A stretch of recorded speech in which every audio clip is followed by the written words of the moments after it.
Hey everyone, if you have a Pentair chlorinator, I'm going to show you how to fix a problem and what that problem is. I'm going to show you how to fix a common problem, and that is when the base of this turns. Okay, if you look, the base of this is actually turning. Okay, it's not supposed to turn. You see that down here? And it's real loose. Now this one, actually I've seen them where they look like they're just about to pop off.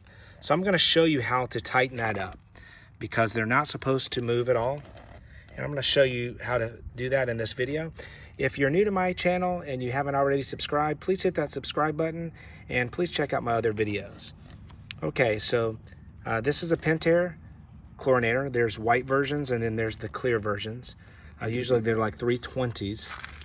What you're going to do, and it's going to be hard for me to show with this big camera, but what it is there's a hole right there. And if you see that hole, let me see here. Inside is going to be a set screw. And it is really hard to see in the sun right now. But there, right inside there, all you're going to do is tighten it with a flathead screwdriver. Okay?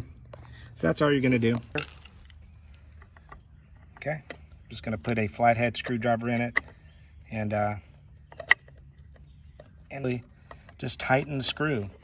So it's basically, it's pretty much a set screw, and all you're going to do is you're just going to tighten it here, and once that is done,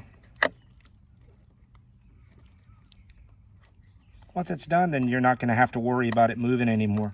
But it is a common problem. I'll start working for a customer and the whole thing is just spinning around almost. So try to do another turn here. And that's it. So that's a Pentair chlorinator.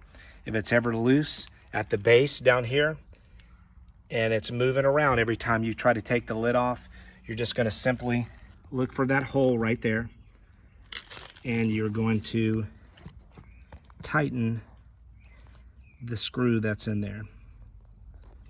All right, well, I appreciate you watching, and I'll see you in my next videos.